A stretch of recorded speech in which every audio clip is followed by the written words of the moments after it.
இன்னைக்கு மட்டும் இல்லை, எல்லா எலெக்ஷன்லையுமே வந்து டிசைடிங் ஜோன் அப்படின்னு சொன்னால் நம்ம இந்த கொங்கு மண்டலம், மேற்கு மண்டலம் தான் சொல்லணும்.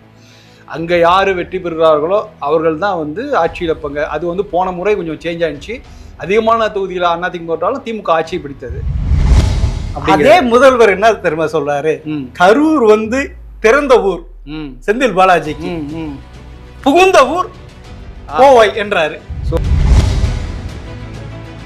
அங்க செந்தில் பாலாஜியை கொண்டு வந்து உள்ளாட்சி தேர்தல் மொத்தமே 99% அவங்க தான் வின் பண்ணாங்க. சரி, பார்லிமெண்ட் தேர்தல் 2024 அங்கதான் அவங்க தான் ஜெயிச்சாங்க. கரூர்ல அவரு அவ்வளவு சொன்னாரு. கரூர்ல வந்து கரூர் மக்கள் என்புடன் துணை நிற்கிறார்கள் அப்படி இப்படின்னு சொன்னாரு. செந்தில் பாலாஜியே கரூர் விட்டு கிளம்பி கோயம்புத்தூர் போயிட்டாரு. இப்ப கரூர்ல வந்து நின்னா நிச்சயமா விஜய் ஜெயிக்க முடியும் அப்படின்னா விஜய் திருச்சி கிழக்கு போல இங்க நின்றுக்கலாம். கூடுதலாக விஜய் வந்து இங்க வந்து இந்த சம்பவம் நடந்த பிறகு இன்னைக்கு அவருக்கு ஒரு எதுக்கு ரிஸ்க் எடுக்கணும், நாம ஏன் அங்க போய் ரிஸ்க் எடுக்கணும், நமக்கு தான் ஒட்டுமொத்த கோவை மண்டலமே நம்ம கிட்ட இருக்க, நம்ம அங்க போயிடலாம்னு நினைச்சு கூட போயிருக்கலாம். எனக்கு ஒண்ணு பாலத்துல செங்கோட்டை நிக்கிறாரு இல்ல, அது செங்கோட்டையன் பெரிய லீடரு, அதனால அவர் ஜெயிச்சா அப்படிங்கிற கவுண்ட் சொல்றாங்க. அவர் 10 முறை போட்டிட்டு 8 முறை வெற்றி பெற்று இருக்கா சார். அதெல்லாம் அது அவருடைய ரெக்கார்டு இருந்தாலும் அவர் என்ன சின்னத்துல நிக்கிறாருங்கிறது முக்கியம். கவுண்டருக்கு ஏத்த மாதிரி அந்த சமுதாயத்தை ஏற்ற பட்டியல் இனத்தவங்க இருக்கிறாங்கல்ல, அவங்க அப்படியே இப்ப பாஜக இருக்கிறதுனால அந்த ஓட்டு அப்படியே திமுக வர்றது வாய்ப்பு இருக்குல்ல. இல்ல பட்டியல இனத்தோட ரத்தத்துல ரெட்டையில ஊறி போயிச்சா.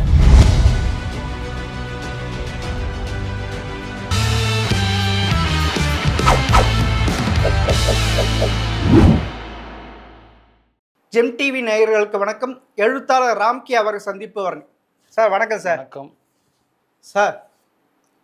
திமுகவுக்கு பிடி கொடுக்காத ஒரே மண்டலம் சட்டமன்ற தேர்தல் பார்த்தீங்கன்னா மேற்கு மண்டலம் தான் சார். எப்பயுமே அது எம்ஜிஆர் காலத்திலும் சரி, ஜெயலலிதா காலத்திலும் சரி, அதிமுக அது 2021 கூட புரியுதுங்களா. மொத்தம் 10 மாவட்டத்தில் எடுத்திங்கன்னா 68 தொகுதியில் 44 ஜெயிச்சாங்க ஏடிஎம்கே கூட்டணி. அந்த ஏடிஎம்கே கூட்டணி மொத்தம் 75 தான். அப்படின்னா 80% இங்கே வந்துருச்சு. அப்படி இருக்க இந்த வாட்டி மேற்கு மண்டலம் யாருக்கு கை கொடுக்கும் சார்? இன்னைக்கு மட்டும் இல்லை, எல்லா எலெக்ஷன்லையுமே வந்து டிசைடிங் ஜோன் அப்படின்னு சொன்னால் நம்ம இந்த கொங்கு மண்டலம், மேற்கு மண்டலம் தான் சொல்லணும். அங்கே யார் வெற்றி பெறுகிறார்களோ அவர்கள் தான் வந்து ஆட்சியில் இருப்பாங்க. அது வந்து போன முறை கொஞ்சம் சேஞ்ச் ஆயிடுச்சு. அதிகமான தொகுதியில் அதிமுக போட்டாலும் திமுக ஆட்சி பிடித்தது. ஆனால் அவங்களுக்கு திமுகவுக்கு ஒரு பெரிய பேட் ரிமார்க் தான். சரி, எல்லா இடத்துலையும் நம்ம ஜெயிச்சு இங்கே கோட்டை விட்டோமே அப்படின்ட்டு அதுக்காகவே ரொம்ப ஃபோக்கஸ்டாக நிறைய வேலைகள் செய்தாங்க. ஸோ இன்றைக்கி வந்து அதுக்கப்புறம் அடுத்த ஏகப்பட்ட பை எலெக்ஷன்னு நாடாளுமன்ற தேர்தலாம் பார்த்தாச்சு. இன்றைக்கு நீங்கள் சொல்வது போல் அது அதிமுகவின் கோட்டை தான். நிச்சயமாக அதிமுக என்டிஏவோட கோட்டைன்னு சொல்லிடலாம் நிச்சயமாக. ஸோ இந்த எலெக்ஷனில் பொறுத்த வரைக்கும் இங்கே கிட்டத்தட்ட நீங்கள் சொன்ன மாதிரி நான் 10 டிஸ்ட்ரிக்ட் சொல்கிறீங்க, 8 டிஸ்ட்ரிக்டில் கிட்டத்தட்ட 57 தொகுதி எடுத்துட்டா கூட 37 தொகுதிகளில் திமுகவும் அதிமுக நேரடியாக மோதுகிறது. இது ஒரு வாழ்வா சாவா பிரச்சனை ஃபார் அது அதிமுக திமுகவுக்கு. ஏன்னா அவங்க அங்கே அந்த மண்டலத்தை ஜெயிச்சே ஆகணும் அப்படிங்கிறதுக்காக பல வேலைகள் செய்கிறாங்க. உங்களுக்கு தெரியும், செந்தில் பாலாஜி கரூர்லேருந்து கோவையை போகிறாரு. அதுக்கு என்ன காரணம்லாம் சொல்கிறாரு, நான் வந்து இதுவரை கரூர்லேருந்து கோவையை பார்த்தேன், நாளைக்கு கோவையிலிருந்து கரூரை பார்ப்பேன். அதே முதல்வர் என்ன தெரியுமா சொல்றாரு, கரூர் வந்து பிறந்த ஊர் செந்தில் பாலாஜிக்கு, புகுந்த ஊர் கோவை என்றாரு. ஸோ இப்போ அதை கம்ப்ளீட் செந்தில் பாலாஜி ஷோ. ஆக்சுவலாக இது வந்து முதல்வர் பெருமையாக சொன்னா கூட எல்லாருக்கும் தெரிஞ்ச விஷயம் தான். ஆனால் நான் என்ன சொல்றேன், இதுவே ஒரு பெரிய மைனஸ் பாயிண்ட் திமுகவுக்கு. செந்தில் பாலாஜி தவிர இன்னும் ஒரு 2-3 லீடர் சொல்லுங்க திமுகவில் கோவை மண்டலத்திலிருந்து. இருக்காங்க சார்.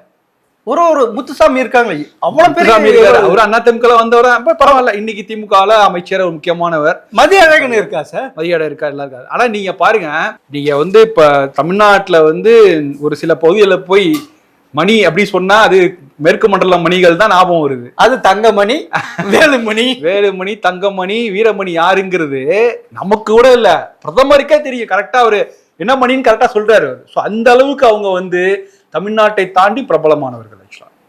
ஏராளமான மணிகள். அது ஒரு நிச்சயமா எடப்பாடி ஏகப்பட்ட தளபதிகள். இல்ல நீங்க மணிகள்னா புரியல, அந்த மணியா இல்ல எல்லா மணிகளும் கலந்த ஒரு மணி தான் எல்லாமே.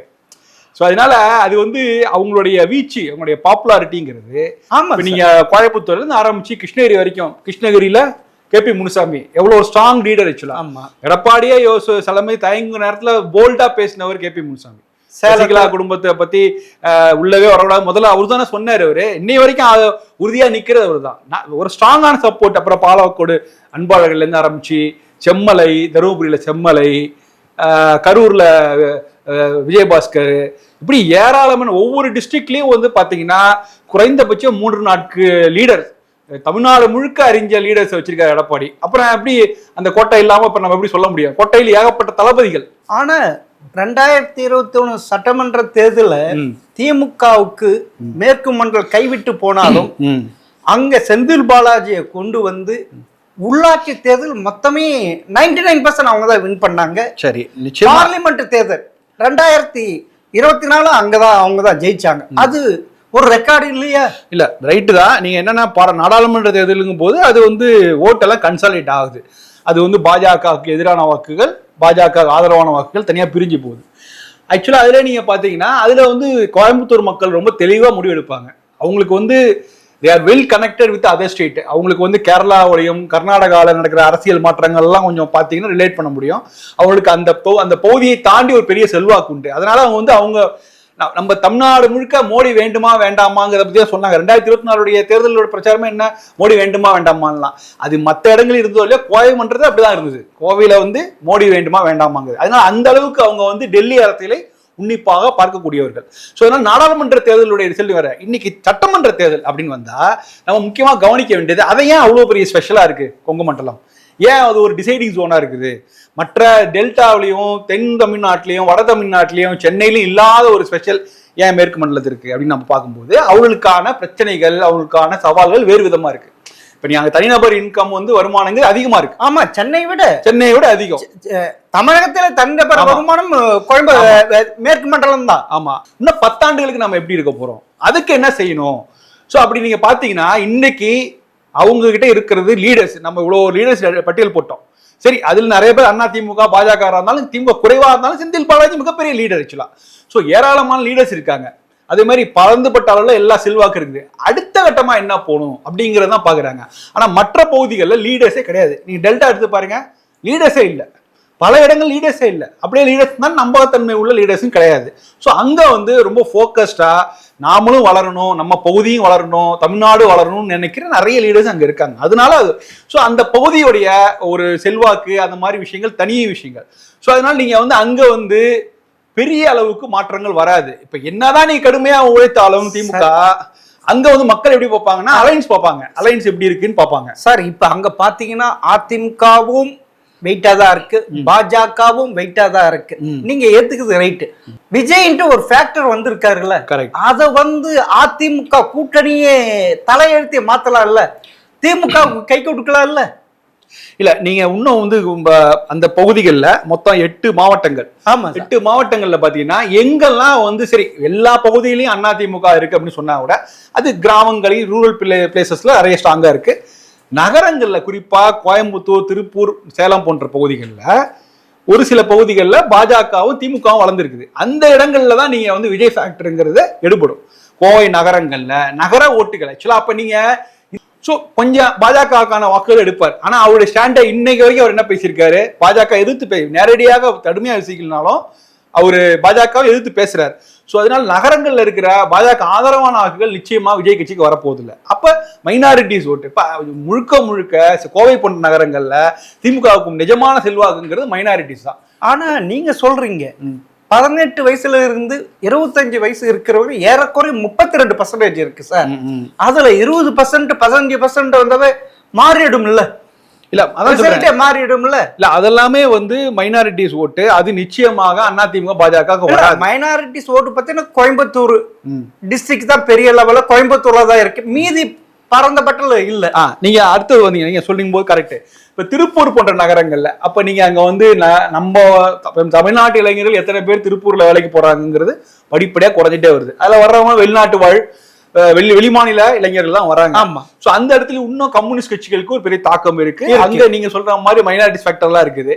அங்க வெளிமாநில தொழிலாளர்கள் இப்போ ஒருத்தர் கூட இறந்து போனார்ல ஒரு கூட்டத்துல போய், ஆமா வெளிமாநில தொழிலாளர் தான், ஆனா விஜய் ரசிகர் அவர். ஆமா விஜய் ரசிகர். இப்ப நீங்க திருப்பூர் நகரங்கள்லயே வந்து விஜய்க்கு சப்போர்ட் இருக்கு. ஆனா கரூர்ல 41 பேர் இறந்தாங்களா, எவ்வளவு பெரிய கூட்டம் வந்தது, அதையும் கணக்கெடுக்கணும். அப்பனா விஜய்க்கு ஓட்டு இருக்குது இல்ல. பாருங்க, விஜய் ஓட்டு இருக்குன்னா அவரு அதை புரிஞ்சுக்கணுமே. அவரையா போய் திருச்சி கிழக்குல நிக்கிறாரு. கரூர்ல அவரு அவ்வளவு சொன்னாரு, கரூர்ல வந்து கரூர் மக்கள் என்குடன் துணை நிற்கிறார்கள் அப்படி இப்படின்னு சொன்னாரு. செந்தில் பாலாஜியே கரூர் விட்டு கிளம்பி கோயம்புத்தூர் போயிட்டாரு. இப்ப கரூர்ல வந்து நின்னா நிச்சயமா விஜய் ஜெயிக்க முடியும் அப்படின்னா விஜய் திருச்சி கிழக்கு போல இங்க நின்றுக்கலாம். ஆனாலும் அவருக்கு என்ன ஒரு உறுத்தல் இருந்துட்டு தான் இருக்கு. இங்க நின்னால் ஜெயிக்க முடியாதுன்னா அதுக்கு என்ன காரணம்? நிஜமாவே கரூர் வாக்காளர்கள் நிச்சயமாக விஜய்க்கும் திமுகவுக்கும் எதிராக தான் இருக்காங்க. கரூர் விஜய் அந்த பொதுக்கூட்டம் அதுக்கப்புறம் அந்த பின்னடைவுக்கு அப்புறம் அது வரைக்கும் இன்றைக்கும் கரூர்ல செந்தில் பாலாஜி செல்வாக்கோட தான் இருக்காரு. அவருக்கு முன்னாடியே அவருக்கு ஒரு பெரிய ஸ்ட்ராங்கான காம்படிட்டர் விஜயபாஸ்கர் இருக்காரு. ஸோ அப்ப அப்படி இருக்கும்போது கூடுதலாக விஜய் வந்து இங்க வந்து இந்த சம்பவம் நடந்த பிறகு இன்னைக்கு அவருக்கு ஒரு எதுக்கு ரிஸ்க் எடுக்கணும், நாம ஏன் அங்க போய் ரிஸ்க் எடுக்கணும், நமக்கு தான் ஒட்டுமொத்த கோவை மண்டலமே நம்ம கிட்ட இருக்கேன், நம்ம அங்க போயிடலாம்னு நினைச்சு கூட போயிருக்கலாம். எனக்கு ஒரு சந்தேகம், கோவை தெற்குல வந்து வானதி அவர்கள் தான் கமலஹாசன் போட்டிட்டு கமலஹாசன் தோற்கடிச்சு வானதி வெற்றி. ஆனா நான் வந்து எனக்கு கோவை தெற்கே வேணான்னு சொல்லிட்டு வேற தொகுதி. அப்போன்னா டிஎம்கேக்கும் பாஜக ஏதாவது அண்டர்ஸ்டாண்ட் இருக்கா? எப்படி வானதி இப்படி சொன்னாங்க? இல்ல, அது வந்து வானதி அவர்கள் முன்னாடியே முடிவு எடுத்துட்டாங்க கோவை வடக்கு வேணும்னு. ஏன்னா கோவை தெற்கை பொறுத்த வரைக்கும் என்ன சிக்கல்னா அங்க வந்து டிசைடிங் ஃபேக்டர் அப்படிங்கிறது இஸ்லாமியர் ஓட்டு. இந்த கோட்டை மேடு போன்ற பகுதிகள்லாம் அங்கதான் இருக்கு. அந்த ரிஸ்க் எடுக்க வேணாம்னா அவர் வடக்குக்கு முன்னாடியே மூவ் பண்றாரு. ரெண்டாவது இன்னொரு ஃபேக்டர் இருக்கு, அம்மன் அர்ஜுன் நிக்கிறாரு. அவர் அர்ஜுன் வந்து அவருக்கு இதுதான் தொகுதி. ஆரம்ப கட்டத்துல சென்ற முறையே அவருக்கு வந்து இதுதான் எதிர்பார்த்துட்டு இருந்தாரு.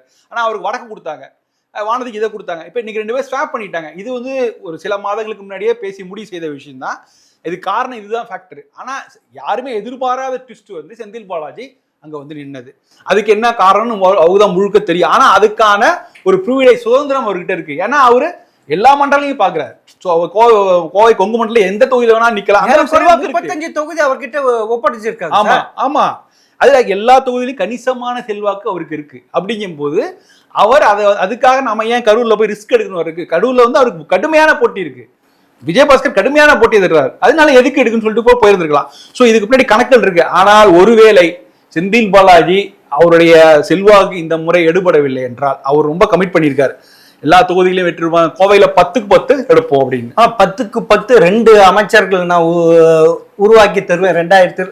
சரி சார், 2021 பாத்தீங்கன்னா கரூர்ல இருக்க 4 தொகுதி அவராக தானே வெற்றி பெற்று கொடுத்தது திமுக. அது கணக்குல பார்க்கணும் இல்ல? அது பார்த்தா கூட நீங்க 10க்கு 10 வந்து வாய்ப்பே கிடையாது. அது ரொம்ப ஓவர் கமிட்மெண்ட் ஆக்சுவலா அவர். ஏன் அது வந்து ஓவர் கமிட்மெண்ட், இது குருவி தலையில் பணங்காய்ன்னு சொல்லுவோம்ல, அந்த மாதிரி விஷயம் ஆக்சுவலா இது. அது போன்ற ஒரு டிரான்சிஷன் ஸ்டேஜ்ல கொங்கு மண்டலம் இருக்கு. இன்னைக்கு செந்தில் பாலாஜி போய் வேலை செய்ய ஆரம்பிச்சிருக்காரு. அது இன்னும் வந்து திமுக பக்கம் வருவதற்கு இன்னும் சில காலங்கள் ஆகும். அதுல முக்கியமான என்ன விஷயம்னா மத்தியில் ஒரு ஆட்சி மாற்றம் இருந்தால் மட்டும்தான் கோவை மக்களும் மாறுவாங்க. ஏன்னா அவங்களுக்கு வந்து மத்தியில என்ன ஆட்சி யார் வராங்கிறத பொறுத்து. ஒருவேளை மத்தியில காங்கிரஸ் ஆட்சி வந்தனால் இங்க திரும்பவும் காங்கிரஸ் திரும்பவும் வளரும் கோவையில. இதுதான் அவங்களுடைய கணக்கு. ஸோ அதனால அது வரைக்கும் வெயிட் பண்ணி ஆகணும். அது வரைக்கும் இவர் கொடுக்கறதெல்லாம் ரொம்ப அதிகபட்ச கமிட்மெண்ட் தான். பாதிக்கு பாதின்னு கூட சொல்லலாம். 10 தொகுதியில் 5 தொகுதியில் நான் வெற்றி பெறுவேன்னு சொல்லலாம். ஆனா இதெல்லாம் ரொம்ப ஓவர் கமிட்மெண்ட். அது எப்படி செய்ய போறாருன்னு நம்ம பார்ப்போம். இதுல கேஸ்ட் ஏதாவது வருதா? கேஸ்ட் பெரும்பான்மையான ஒரு எடப்பாடியுடைய சமுதாயத்தை சேர்ந்தவங்க. ஆமா, எடப்பாடி ஒரு முதல்வர் வேட்பாளர் இருக்கிறதுனால அந்த கம்யூனிட்டி வாக்கு அப்படியே போயிடுண்டு. நீங்க அந்த கம்யூனிட்டி வாக்குகளை பிரிக்கிறதுக்கு எத்தனையோ முயற்சிகள் நடந்தது. இப்ப நீங்க செங்கோட்டையன் வெளில போனார், கேசி பழனிசாமி வெளில பேசிட்டு தான் இருக்கார். அப்புறம் நீங்க பல பேரை சொல்லலாம். நான் அவங்கள வந்து அந்த சமூகத்துல சுருக்கல. ஆனாலும் நம்ம பொதுவெல்ல பேசின விஷயங்கள் தனியரசு இன்னைக்கு திமுக கூட்டணியில போய் வாக்கு கேட்கிறாரு. இதையெல்லாம் ஈஸ்வரன் தேசிய இதெல்லாம் வந்து களத்தில் எடுபடுமானா அவங்க தனிப்பட்ட செல்வாக்குல ஜெயிச்சு வரலாம். ஈஸ்வரன் மட்டும் ஜெயிச்சு வரலாம் அந்த தொகுதி வரைக்கும். அந்த தொகுதியில தனியார் போய் நின்று ஜெயிச்சு வரலாம். அதை மக்கள் எதிர்பார்க்கறாங்க. நீங்க அவங்களுக்கு போட்டி நின்று ஜெயிச்சு வந்துட்டீங்க, உங்களுடைய இதுக்காக போயிட்டீங்க. ஆனா இந்த மன்றத்தோட வளர்ச்சிக்கு நீங்க என்ன, நீங்க you should be part of ஒரு பார்ட்டி. நீங்க ஏதாவது ஒரு கட்சியில அமைப்புல இருங்க, அது மூலமாக அவங்க லாபிங்கிறாங்க. ஆனா இந்த தொகுதியை மேற்கு மண்டலத்தை வாங்கறதுக்கு பிடிக்கிறதுக்கு ஆளுகின்ற திமுக பலவிதமான திட்டங்கள் கொண்டு வந்திருக்குல்ல. ஆமா, உங்க கிட்ட வெளிநாட்டு தொழில் முனைவோர் ஈர்ப்பு அது ஸ்பெஷல் இது. ஆமா, அது ஒரு இருக்கு. இன்னும் கேட்ட ஒரு கிரிக்கெட் கிரவுண்ட் ஒன்று இருக்கு, பெரிய தீம் பார்க் ஒன்று உருவாக்கி இருக்காங்க, நிறைய இதெல்லாம் பண்ணியிருக்காங்க. அதெல்லாம் பார்க்கணும் இல்ல. அதெல்லாம் வந்து நீங்க வந்து வளர்ச்சி நிஜமாவே நீங்க சொன்ன மாதிரி எஸ்எம்இ செக்டர்ல இருந்து ஆரம்பிச்சு பல ப்ரொவிஷன்ஸ் நிறைய கவனம் கொடுத்துருக்காங்க, ஸ்பெஷல் கொடுத்துருக்காங்க. ஆனா இதெல்லாம் வந்து இங்க ஸ்ட்ரென்த் என்னன்னா ரூரல் ஏரியால முழுக்க அதிமுகவோட கோட்டையா இருக்குது. நகரங்கள்ல பாஜக இருக்கும் போது நீங்க மத்தியில் நடக்கிற ஆட்சி, அதோடைய சப்போர்ட், அவர்களுக்கு எந்த மாதிரியான இணக்கமான பார்ட்னர்ஸ் இருக்காங்கிறதெல்லாம் பார்ப்பாங்க.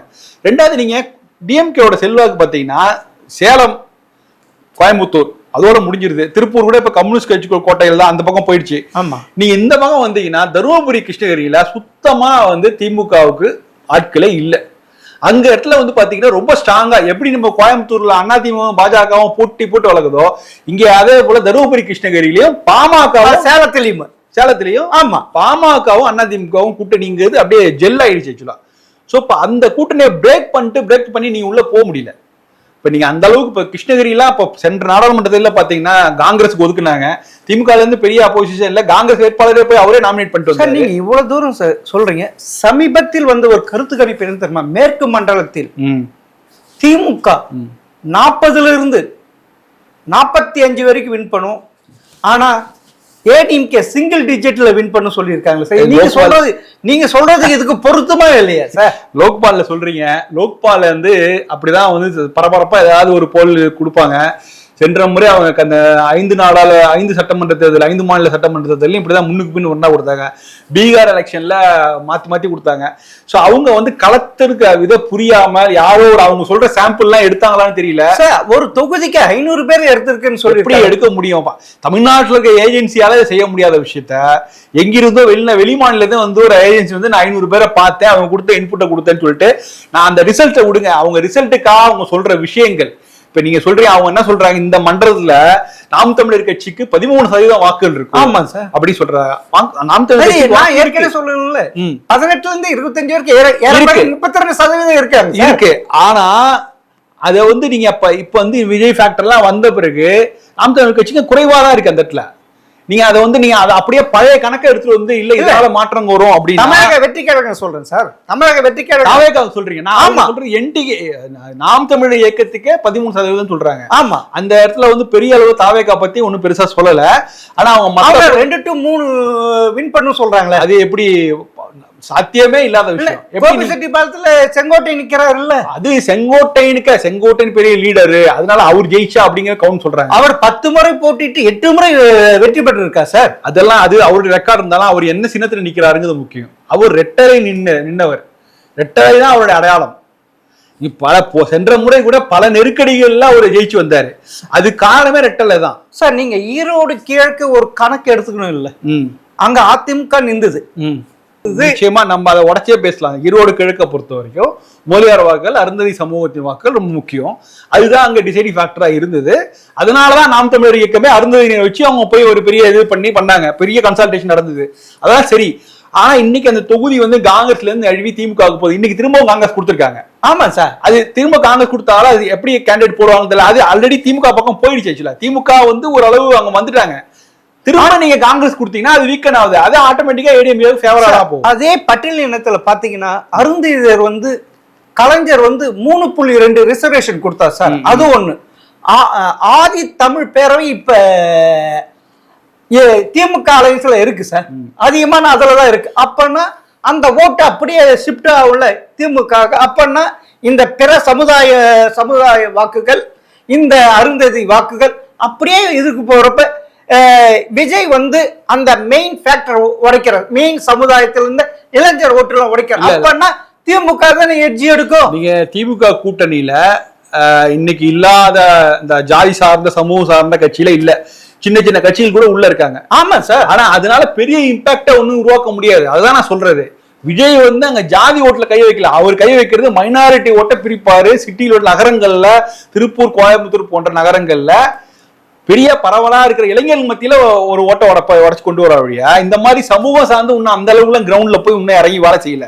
சோ அதனால அதுக்கு வந்து வாய்ப்பு கிடையாது. ரெண்டாவது திமுக ஒரு கணக்குல இருக்கு என்னன்னா, ஒட்டுமொத்தமாக கவுண்டர்கள் லாபி அந்த பக்கம் இருக்கும்போது கவுண்டர்களுக்கு எதிரான சமூகங்களை நம்ம கன்சல்ட் பண்ணி கொண்டு வரலாங்கிறாங்க. அது இங்க எடுபடாது. ஆக்சுவலா எடுபடாது, நிச்சயமா எடுபடாது. நீங்க அது வந்து ஒரு தொகுதிகள்ல மட்டும்தான் அது இப்ப ஈஸ்வரனை நிறுத்தி இது பண்ணலாம். மற்ற இடத்துல நானா வந்து ஒட்டுமொத்தமா பார்க்கும்போது கவுண்டர் லாபிங் செல்வாக்கு அவங்க வந்து அதான் சொல்றேன், அந்த பாண்டியத்தோட அவங்களுடைய சிக்கலே அவங்களுக்கான எதிர்பார்ப்புகள் வேற. அதை மாதிரி ஒரு அந்த அந்த கன்சல்டேஷன் உடைப்பதே அவர்களே விரும்ப மாட்டாங்க. அது ஒரு கவுண்டர் கன்சல்டேஷன் அவங்களே திரும்ப யுனைட் ஆயிடுவாங்க. அப்ப அதுதான் இங்க நடந்துட்டு இருக்குது. நீங்க அது மாதிரி எடுக்க முடியாது. அதனால செந்தில் பாலாஜி நிறுத்துறாங்க. செந்தில் பாலாஜி நிறுத்தி அதை வந்து கன்சல்ட் பண்றதுக்கு காரணமே அதுதான். எல்லாம் அதுக்கு மேல வேற ஏதாவது சமூகத்தை சேர்ந்தவங்க நிறுத்திருக்கலாம்ல.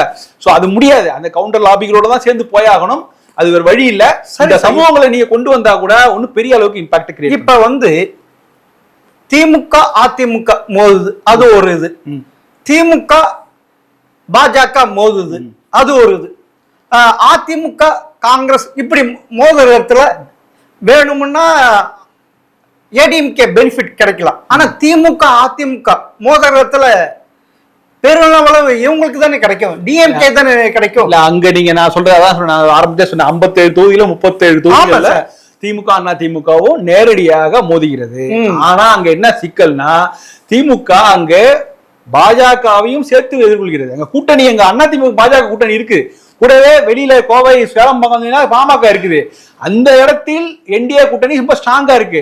திமுக தனியாளாக எதிர்கொள்ளுது. அங்க காங்கிரஸுக்கான கட்டமைப்பு கிடையாது. கம்யூனிஸ்ட் கட்சிகள் ஒரு சில தொகுதிகளில் சுருங்கி போயிட்டாங்க. அப்ப அவங்களுக்கு என்ன எடுக்க முடியும்? இந்த தொகுதியை பொறுத்தவரைக்கும் நேச்சர் அப்படிதான் இருக்கு. சமீபத்தில் நடந்த கல்லூரி மாணவி பாலியல் கூட்டு பாலியல் பலாத்காரம் அது ஒண்ணு. அடிக்கடி அங்க சர்ச் பண்ணுவாங்க, ட்ரக்ஸ் இருக்கு, அங்க நிறைய ட்ரக்ஸ் இருக்கு, அதெல்லாம் இருக்கு. இதெல்லாம் அந்த கொங்கு மண்டலத்தில் உள்ள மேற்கு மண்டலத்தில் மக்களை பதிஞ்சிருக்கா? நீங்க அதான் நான் ஏற்கனவே சொன்ன மாதிரி கோயம்புத்தூர் வந்து வெல் கனெக்ட் அதர் ஸ்டேட்டோட ரொம்ப க்ளோஸா இருக்கிறது தான். சென்னையில் நடக்கிறது, வெள்ளூர் நடக்கிறது தான் கோயம்புத்தூர் நடக்குது. ஸ்பெஷலா ஒண்ணு இல்ல, தமிழ்நாடு முழுக்க அப்படிதான் இருக்கு. பொள்ளாச்சி பாலியல் பெரிய அளவுக்கு பரபரப்பா பேசப்பட்டது போன விஷயம். ஜெயராம் அந்த இடத்துல ஜெயிச்சு வந்தாரு, பெரிய விஷயம் ஆக்குனாங்க தமிழ்நாடு ஃபுல்லா. ஆமா, 2021 இன்னைக்கும் பொள்ளாச்சியில திமுக வந்து ரொம்ப வீக்கா தான் இருக்கு, பலவீனமாக இருக்கு பொள்ளாச்சிலாம். நீங்க வந்து அதை வந்து உடைக்கிறதுக்காக தான் எல்லா அவ்வளவு பெரிய சர்ச்சை எல்லாம் தொடர்ந்துட்டு இருந்துச்சு. ஆனா முடியல, இன்ன வரைக்கும் அதை ரிட்டர்ன் பண்ண முடியல திமுகவால. அந்த இடத்துல முன்னேறவே முடியல. பொள்ளாச்சி இன்னைக்கு அண்ணா திமுக கோட்டை தான் அப்படி இருக்கு.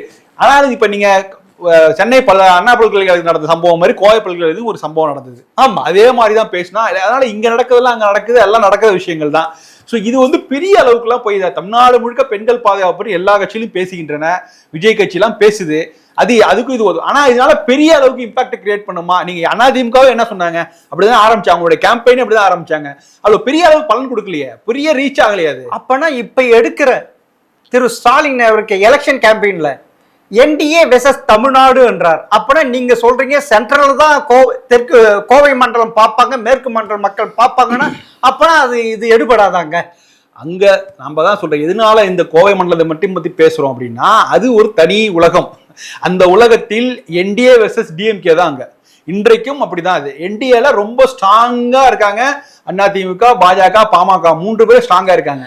சோ அதனால இங்க வந்து இந்த மாதிரியான நேரேட்டிவ் தமிழ்நாட்டுக்கு செட் பண்ணலாம். ஆனா இந்த மண்டலத்துக்கு நீங்க வந்து அப்படி செட் பண்ண முடியாது. தனியாளாகத்தான் டிஎம்கே போராடுங்க. நீங்க அப்படியே போட்ட கோயம்புத்தூர், திருப்பூர் அப்படிலாம் அங்க பாமக பெரிய லெவல்ல இல்ல இல்ல, அது அப்படியெல்லாம் இருக்கலாம், பவானி எல்லாம் இருக்கலாம். இல்ல அங்கெல்லாம் வேணாம். நான் அதாவது நீங்க வந்து பாமகவுடைய வரலாற்றிலேயே இந்த முறைதான் அவங்களுக்கு கிடைக்க, அது ரொம்ப அவங்க செல்வாக்குள்ள பகுதிகள்லாம் கிடைச்சிருக்குது. நீங்க தருமபுரியில இருந்து எடுத்துக்கிட்டு கிருஷ்ணகிரி, மேட்டூர், அவங்க எங்கெங்கெல்லாம் பரவலா இருக்கோ அந்த செல்வாக்குள்ள இது வந்து பெரிய ஓட் டிரான்ஸ்ஃபர் ஆகுது இல்ல. சென்ற முறை ஓட் டிரான்ஸ்ஃபர் நடந்தது இல்ல. இப்ப நீங்க அது நேரடியா கண் கூட பார்க்க போறோம். 2 பக்கமும் ஓட் டிரான்ஸ்ஃபர் ஆகுது. திமுக கூட்டணியில பாத்தீங்கன்னா திருமா இருக்க பட்டியலினத்தர், தேமுதிக தெலுங்கர் மைனாரிட்டி, லிங்குஸ்டிக் மைனாரிட்டி கொண்டு வர்றாங்கல்ல, மனிதநேய மக்சி அது ஒண்ணு இருக்கு, இந்திய கம்யூனிஸ்ட் கட்சி இருக்கு. அப்படிலாம் இருக்கிறப்ப அப்புறம் ஆதி தமிழ் பேரவை இப்படிலாம் இருக்கிறப்ப அந்த ஓட்டுல கன்சிடர் பண்ணி திமுக வின் பண்றது நிறைய அந்த கூட்டணி பலத்தை வச்சு பார்த்தா அந்த கன்சல்டேஷன் அந்த பகுதி நடக்காது. ஏன்னா அந்த கன்சல்டேஷனோட மற்ற சமூகங்களுடைய லாபி ரொம்ப பெருசு. அந்த அவங்க என்ன நினைக்கிறாங்கன்னா இந்த இந்த பகுதியில நம்ம எல்லாம் ஒன்னா இருந்து நம்ம ஒரு லாபி பண்ணும், இந்த அடுத்த கட்ட வளர்ச்சிக்கு தயாராகணும் அப்படிங்கிறதுனாலதான் கட்சியை தாண்டிய சமூகம் தான் ஃபர்ஸ்ட் வருது. அதனாலதான் நீங்க அதிமுக கட்சி எடுத்து பாருங்க, டாப் 10 லீடர்ஸ் பாருங்க அந்த சமூகத்தை சேர்ந்தவளா இருப்பாங்க. ஆமா, இன்னைக்கு பாஜக எடுத்து பாருங்க, டாப் லீடர்ஸ் தான் இருப்பாங்க. அவங்களுக்குள்ள ஒரு ஒரு பெரிய க்ளோஸான அண்டர்ஸ்டாண்டிங் இருக்கிறதுக்கு காரணமே அதான்.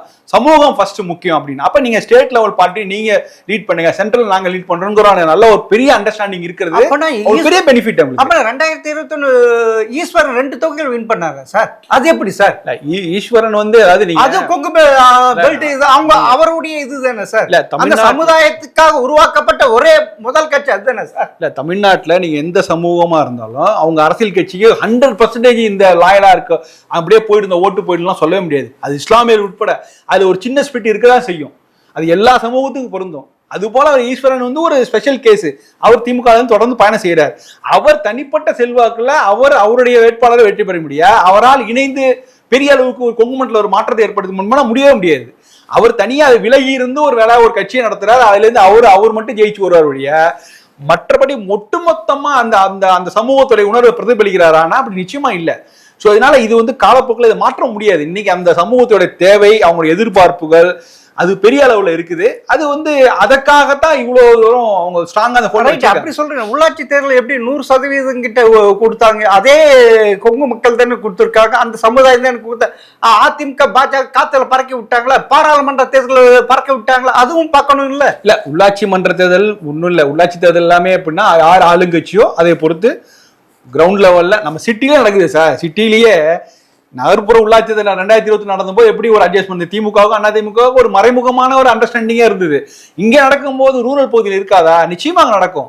நாடாளுமன்றத்துக்கும் போது அங்க வந்து கூட்டணி, அது கன்சால்டேஷன், அது வேறு விதமானது.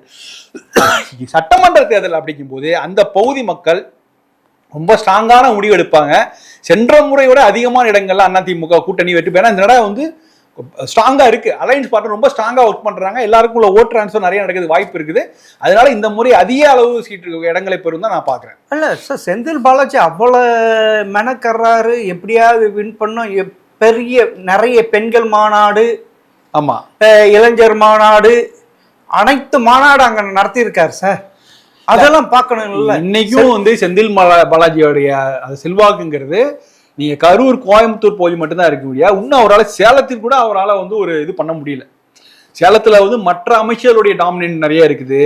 பேர் சொல்ல வேணாம், மற்ற திமுக அமைச்சர்கள்லாம் அதை விட்டு கொடுக்க கூடாதுன்னு அங்க போய் மோதுறாங்க. தருமபுரி கிருஷ்ணகிரிலாம் சுத்தமா இல்லை. அதனால வந்து செந்தில் பாலாஜி இன்னைக்கு ஆரம்பிச்சிருக்காரு.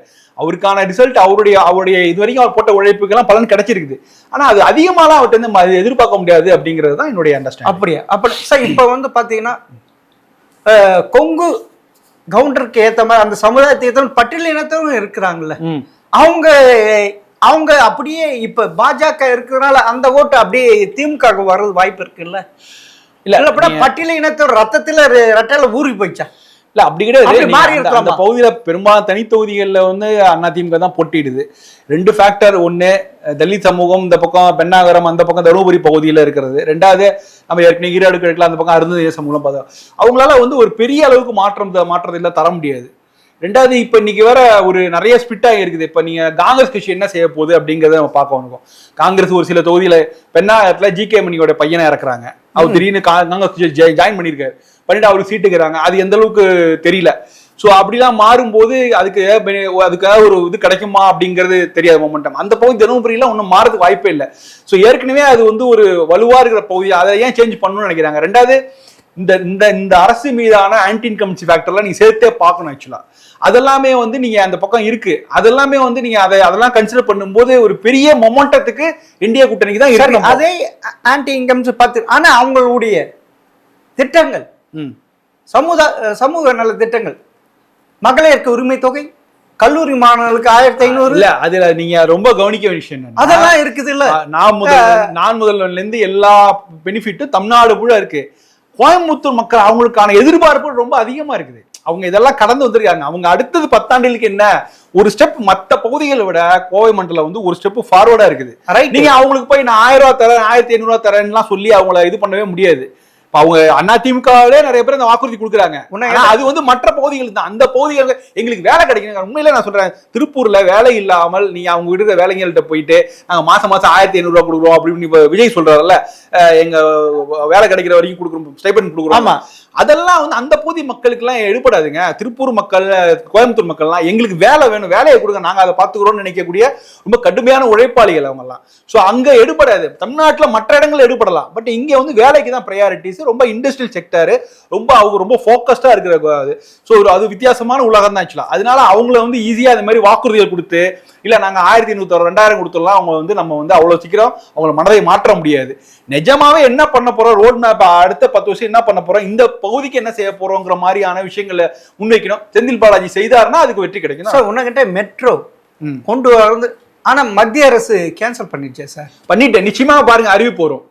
நிச்சயமா அறிவிப்பு வரும். அது பெரிய தாக்கத்தை ஏற்படுத்தல. நிச்சயமா கோயம்புத்தூர் மக்கள் கிட்ட, அனைத்து சமுதாய மக்கள்கிட்ட அது எடுபடும் இல்ல. இல்ல இப்ப நீங்க மத்தியில யாரு அவங்களுக்கு அப்பனா பாஜகவுக்கு கை கொடுக்காது இல்ல. இல்ல இது நிச்சயமா ஒரு பொலிட்டிக்கல் இஷ்யூ தான்.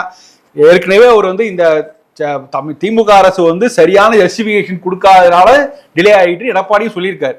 நிச்சயமா எடப்பாடி கோரிக்கை வச்சிருக்காரு. கடைசி நேரத்தில் பாஜக அனௌன்ஸ் பண்ணா, அதுல ஒரு பெரிய சிக்கலே இல்லை. ஏன்னா அந்த மெட்ரோ ப்ராஜெக்ட் வர்றதுனால நிச்சயமா கோவைக்கும் மதுரைக்கும் அதிகமான பெனிஃபிட்னால அதை கண்டிப்பா செய்வாங்க. அது ஒரு பெரிய இஷ்யூவே இருக்காது. இப்ப எடப்பாடி ஒரு இன்னொரு கோரிக்கை சொல்லாரு, தாம்பரம் டு வேளச்சேரிக்கு நான் வந்து மெட்ரோ ரயில் விடுவேன்ட்டு. ஆல்ரெடி ஏகப்பட்ட ரூட் இருக்குது, பஸ் இருக்கு, ட்ரெயின் இருக்குது, சைட்ல MRTS எல்லாம் போகுது.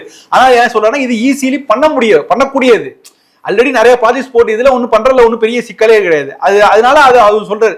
ஸோ அதனால இந்த மொமெண்டத்தை எடுத்துட்டு நீங்க உடனே அதை லாபி பண்ணி உடனடியாக போய் நின்று அங்கே சொல்லியிருந்தாங்கன்னா அந்த இதை வந்து பேரை வாங்கியிருக்கலாம். எப்படி அந்த திட்டம் நடக்க போகுது. ஸோ கம்ப்ளீட்டா அதை பொலிட்டிசைஸ் ஆகிட்டு இல்ல பாருங்க, திமுக ஒன்று செய்யலன்னு சொல்லிட்டு தான் அவங்க போய் கேட்பாங்க. அதிமுக வந்து கோயம்புத்தூர்ல பிரச்சாரம் செய்யும் போது நாங்க இருந்தா என்ன பண்ணி கொடுத்துருப்போம் சொல்லுவாங்க. அது நீங்க மறுக்க முடியாது. ஸோ இது கம்ப்ளீட்டா அரசியல் ஆயிடுச்சு. ஆனா இந்த திட்டம் நிச்சயமா வரும். அதுக்கான பேரை வந்து பாஜக எடுத்துட்டு போகும் தான். ஆனா நீங்க சொல்றது பார்த்தா மேற்கு மண்டலம் திரும்பவும் அதிமுக கூட்டணிக்கு தான் கை கொடுக்கும்ன்றீங்க, திமுக கூட்டணிக்கு கை கொடுக்காதுன்றீங்க. பொறுத்திருந்து பார்க்கலாம் சார், நீங்க சொல்றது எடுபடுதா இல்லை என்று. மிக்க நன்றி சார்.